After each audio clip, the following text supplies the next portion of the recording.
Alright, we're on chapter 18. To Kill a Mockingbird. But someone was booming again. Mayella Violet Ewell, a young girl, walked to the witness stand. As she raised her hand and swore that the evidence she gave would be the truth, the whole truth, and nothing but the truth, so help her God, she seemed somehow fragile looking. But when she sat facing us in the witness chair, she became what she was, a thick-bodied girl accustomed to strenuous labor. In Macomb County, it was easy to tell when someone bathed regularly as opposed to yearly libations. Mr. Ewell had a scalded look, as if an overnight soaking had deprived him of protective layers of dirt. His skin appeared to be sensitive to the elements. Mayella looked as if she tried to keep clean, and I was reminded of the row of red geraniums in the Ewell yard. Mr. Gilmer asked Mayella to tell the jury in her own words what happened on the evening of November 21st of last year. Just in her own words, please. Mayella sat silently. "Where were you at dusk that evening?" began Mr. Gilmore patiently. "On the porch." "Which porch?" "Ain't but one, the front porch." "What were you doing on the porch?" "Nothing." Judge Taylor said, "Just tell us what happened. You can do that, can't you?" Mayella stared at him and burst into tears. She covered her mouth with her hands and sobbed. Judge Taylor let her cry for a while. Then he said, "That's enough now. Don't be afraid of anybody here, as long as you tell the truth. And this is strange for you, I know, but you've nothing to be ashamed of and nothing to fear. What are you scared of?" Mayella said something behind her hands. "What was that?" asked the judge. "Him!" she sobbed, pointing at Atticus. "Mr. Finch?" She nodded vigorously, saying, "Don't want him doing me like he done Papa, trying to make him out left-handed." Judge Taylor scratched his thick white hair. It was plain that he had never been confronted with a problem of this kind. "How old are you?" he asked. 19 and a half, Mayella said. Judge Taylor cleared his throat and tried unsuccessfully to speak in soothing tones. "Mr. Finch has no idea of scaring you," he growled, "and if he did, I'm here to stop him. That's one thing I'm sitting up here for. Now you're a big girl, so you just sit up straight and tell us what happened to you. You can do that, can't you?" I whispered to Jem, "Has she got good sense?" Jem was squinting down at the witness stand. "Can't tell yet," he said. "She got enough sense to get the jury sorry for her, but she might be just, I don't know." Mollified, Mayella gave Atticus a final terrified glance and said to Mr. Gilmore, "Well, sir, I was on the porch, and he came along, and you see there was this old chipper-robe in the yard. Papa had brought it in to chop up for kindling. Papa told me to do it while he was off in the woods, but I wasn't feeling strong enough then, so he came by." Chipper-robe is a big old piece of furniture used for hanging clothes that they're going to use for firewood. "Who is he?" Mayella pointed to Tom Robinson. "I'll have to ask you to be more specific, please," said Mr. Gilmore. "The reporter can't put down gestures very well." "That in yonder," she said. "Robinson." "Then what happened?" "I said, 'Come here, and bust up this chipper-robe for me. I got a nickel for you.' He couldn't have done it easy enough, he could.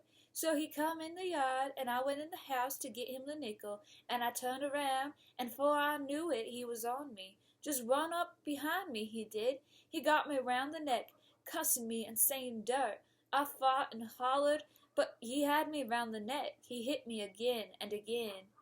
Mr. Gilmore waited for Mayella to collect herself.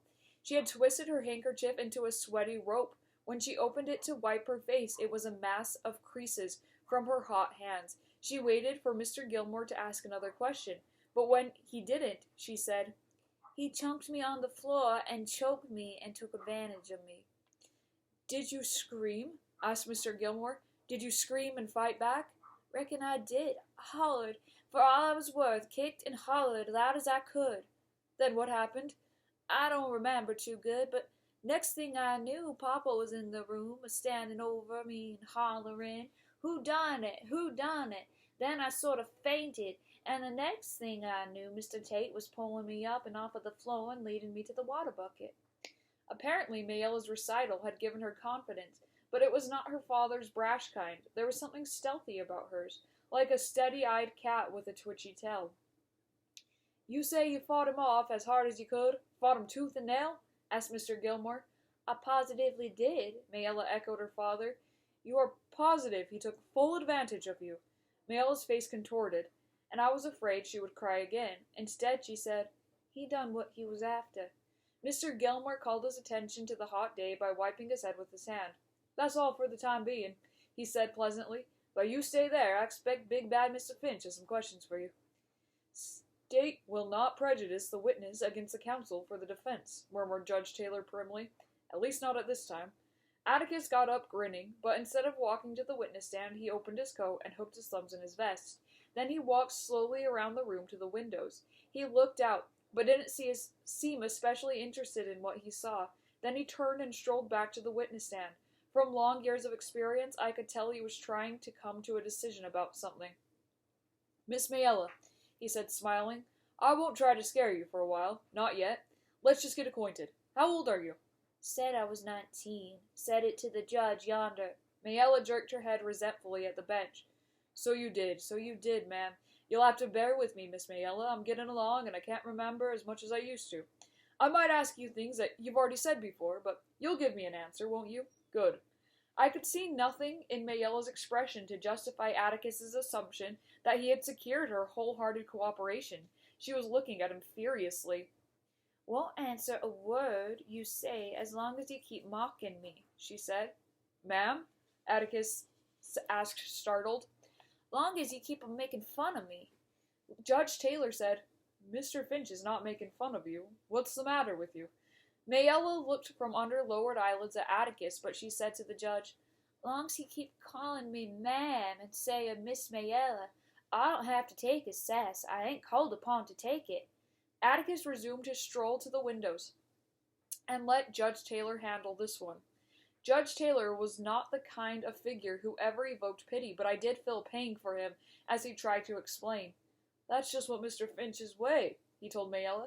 We've done business in court for years, and Mr. Finch is always courteous to everybody. He's not trying to mock you, he's trying to be polite. That's just his way. The judge leaned back. Atticus, let's get on with these proceedings, and let the record show that the witness has not been sassed, her views to the contrary. I wondered if anybody had ever called her ma'am or Miss Mayella in her life. Probably not, as she took offense to routine courtesy. What on earth was her life like? I soon found out. You say you're 19, Atticus resumed. How many sisters and brothers have you? He walked from the windows back to the stand. 7, she said, and I wondered if they were all like the specimen I had seen the first day I started school. You the eldest? The oldest? Yes. How long has your mother been dead? Don't know, long time. Did you ever go to school? Read and write as good as Papa yonder. Mayella sounded like a Mr. Jingle in a book I had been reading. How long did you go to school? 2 year, 3 year, don't know. Slowly but surely I began to see the pattern of Atticus's questions, from questions that Mr. Gilmore did not deem sufficiently irrelevant or immaterial to object to. Atticus was quietly building up before the jury a picture of the Yule's home life. The jury learned the following things. Their relief check was far from enough to feed the family. There was strong suspicion that Papa drank it up anyway. He sometimes went off in the swamp for days and came home sick. The weather was seldom cold enough to require shoes, but when it was, you could make dandy ones from strips of old tires. The family hauled its water in buckets from a spring that ran out the end of the dump. They kept their surrounding area clear of trash, and it was everybody for himself as far as keeping clean went. If you wanted to wash, you hauled your own water. The younger children had perpetual colds and suffered from chronic ground itch. There was a lady who came around sometimes and asked Mayella why she didn't stay in school. She wrote down the answer. With 2 members of the family reading and writing, there was no need for the rest of them to learn. Papa needed them at home. Miss Mayella, said Atticus, in spite of himself, a 19-year-old girl like you must have friends. Who are your friends? The witness frowned as if puzzled. Friends? Yes. Don't you know anyone near your age or older or younger, boys and girls, just ordinary friends? Mayella's hostility, which had subsided to grudging neutrality, flared again. You making fun of me? Again, Mr. Finch? Atticus let her question answer his. Do you love your father, Miss Mayella? Was his next. Love him? What you mean? I mean, is he good to you? Is he easy to get along with? He does terrible, 'cept when? 'Cept when? Mayella looked at her father, who was sitting in his chair, tipped against the railing. He sat up straight and waited for her to answer. "Except when nothing," said Mayella. "I said he does tolerable." Mr. Ewell leaned back again. "Except when he's drinking?" asked Atticus, so gentle that Mayella nodded. "Does he ever go after you?" "How you mean?" "When he's riled, has he ever beaten you?" Mayella looked around, down at the court reporter, up at the judge. "Answer the question, Miss Mayella," said Judge Taylor. "My pa's never touched a hair on my head in my life," she declared firmly. "He never touched me." Atticus's glasses had slipped a little, and he pushed them up on his nose. "We've had a good visit, Miss Mayella, and now I guess we'd better get to the case. You say you asked Tom Robinson to come and chop up what was it?" "A chifforobe, an old dresser full of drawers on one side." "Was Tom Robinson well known to you?" "What do you mean?" "I mean, did you know who he was, where he lived?" Mayella nodded. "I knowed who he was. He passed by the house every day." "Was this the first time you asked him to come inside the fence?" Mayella jumped slightly at the question. Atticus was making his slow pilgrimage to the windows, as he had been doing. He would ask a question, then look out, waiting for an answer. He did not see her involuntary jump, but it seemed to me that he knew she had moved. He turned around and raised his eyebrows. "Was?" he began. "Again?" "Yes, it was." "Didn't you ever ask him to come inside the fence before?" She was prepared now. "I did not. I certainly did not." "One did not's enough," said Atticus serenely. "You never asked him to do odd jobs for you before." "I mighta," conceded Mayella. "There were several ends around." "Can you remember any other occasions?" "No." "All right. Now to what happened. You said Tom Robinson was behind you in the room when you turned around. That right?" "Yes." "You said he got you around the neck, cussing and saying dirt. Is that right?" "It's right." Atticus's memory had suddenly become accurate. "You say he caught me and choked me and took advantage of me. Is that right?" "That's what I said." "Do you remember him beating you about the face?" The witness hesitated. "You seem sure enough that he choked you. All this time you were fighting back, remember? You kicked and hollered as loud as you could. Do you remember him beating you about the face?" Mayella was silent. She seemed to be trying to get something clear to herself. I thought for a moment she was doing Mr. Tate's and my trick of pretending there was a person in front of us. She glanced at Mr. Gilmore. "It's an easy question, Miss Mayella, so I'll try again. Do you remember him beating you about the face?" Atticus's voice had lost its comfortableness. He was speaking in his arid, detached, professional voice. "Do you remember him beating you about the face?" "No, I don't recollect if he hit me. I mean, yes, I do. He hit me." "Was your last sentence your answer?" "Huh? Yeah, he hit me. I just don't remember. It all happened so quick." Judge Taylor looked sternly at Mayella. "Don't you cry, young woman," he began, but Atticus said, "Let her cry, if she wants, Judge. We've got all the time in the world." Mayella sniffed wrathfully and looked at Atticus. "I'll answer any question you got. Get me up here and mock me, will you? I'll answer any question you got." "That's fine," said Atticus. "There are only a few more, Miss Mayella, not to be tedious. You've testified that the defendant hit you, grabbed you around the neck, choked you, and took advantage of you. I want you to be sure you have the right man. Will you identify the man who raped you?" "I will. That's him right yonder." Atticus turned to the defendant. "Tom, stand up. Let Miss Mayella have a good long look at you. Is this the man, Miss Mayella?" Tom Robinson's powerful shoulders rippled under his thin shirt. He rose to his feet and stood where his right hand on the back of the chair. He looked oddly off balance, but it was not from the way he was standing. His left arm was fully 12 inches shorter than his right and hung dead at his side. It ended in a small, shriveled hand, and from far away as the balcony, I could see that it was of no use to him. "Scout," breathed Jem. "Scout, look! Reverend, he's crippled!" Reverend Sykes leaned across me and whispered to Jem. "He got it caught in a cotton gin. Caught it in Mr. Dolphin Raymond's cotton gin when he was a boy. Like to bleed to death. Tore all the muscles loose from his bones." Atticus said, "Is this the man who raped you?" "It most certainly is." Atticus's next question was one word long. "How?" Mayella was raging. I don't know how he done it, but he done it. I said it all happened so fast Now let's consider this calmly, began Atticus, but Mr. Gilmore interrupted with an objection. He was not irrelevant or immaterial, but Atticus was browbeating the witness. Judge Taylor laughed outright. Oh, sit down, Horace. He is doing nothing of the sort. If anything, the witness is browbeating Atticus. Judge Taylor was the only person in the courtroom who laughed. Even the babies were still, and I suddenly wondered if they had been smothered at their mother's breast. Now, said Atticus, Miss Mayella, you testify that the defendant choked you and beat you. You didn't say that he sneaked up behind you and knocked you cold, but you turned around and there he was. Atticus was back behind the table, and he emphasized his words by tapping his knuckles on it.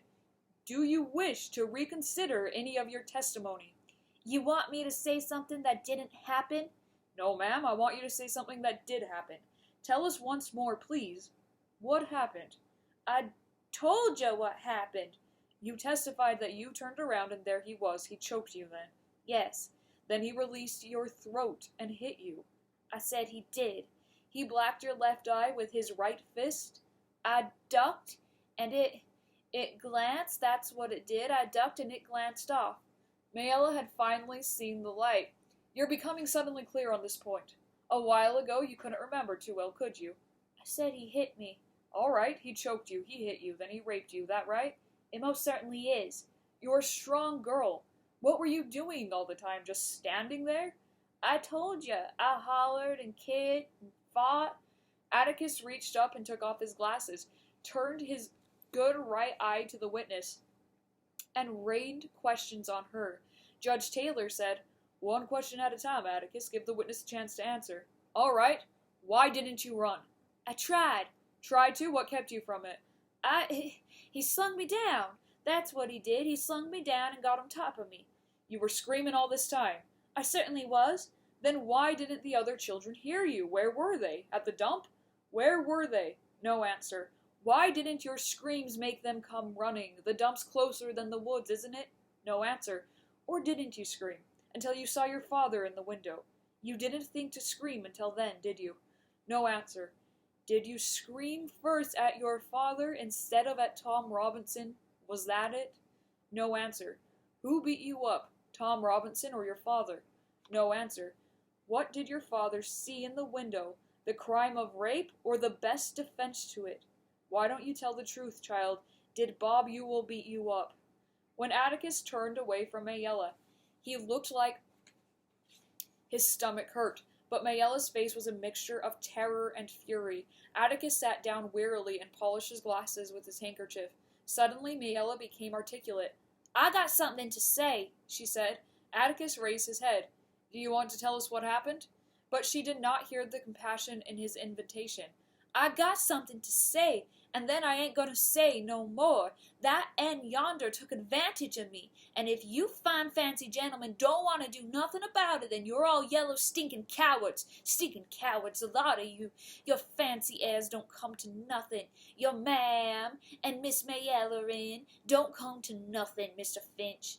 Then she burst into real tears. Her shoulders shook with angry sobs. She was as good as her word. She answered no more questions, even when Mr. Gilmore tried to get her back on track. I guess if she hadn't been so poor and ignorant, Judge Taylor would have put her under jail for contempt. She had shown everybody in the courtroom. Somehow, Atticus had hit her hard in a way that was not clear to me, but it gave him no pleasure to do so. He sat with his head down, and I never saw anybody glare at someone with the hatred Mayella showed when she left the stand and walked by Atticus's table. When Mr. Gilmore told Judge Taylor that the state rested, Judge Taylor said, It's time we all did. We'll take 10 minutes. Atticus and Mr. Gilmore met in front of the bench and whispered. Then they left the courtroom by a door behind the witness stand, which was the signal for us to all stretch. I discovered that I had been sitting on the edge of the long bench and was somewhat numb. Jem got up and yawned. Dill did likewise, and Reverend Sykes wiped his face on his hat. The temperature was an easy 90, he said.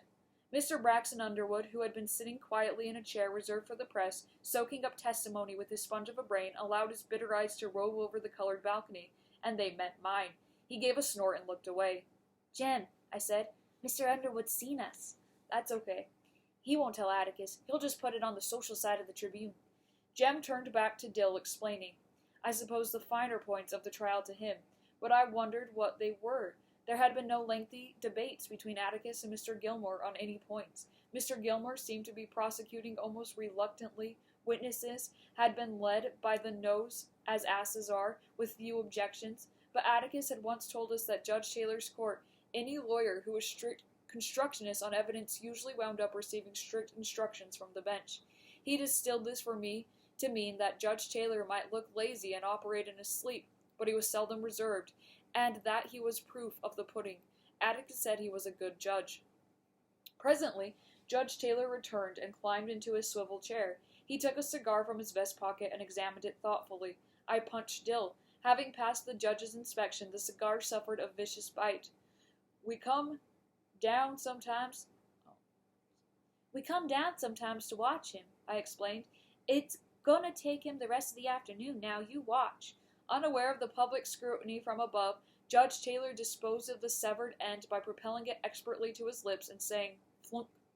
He hit a spittoon so squarely we could hear it slosh. Bet he was hell with the spitball, murmured Dill. As a rule, as recess meant general exodus, but today people weren't moving. Even idlers who had failed to shame younger men from their seats had remained standing along the walls. I guess Mr. Hectate had reserved the county toilet for the court officials. Atticus and Mr. Gilmore returned, and Judge Taylor looked at his watch.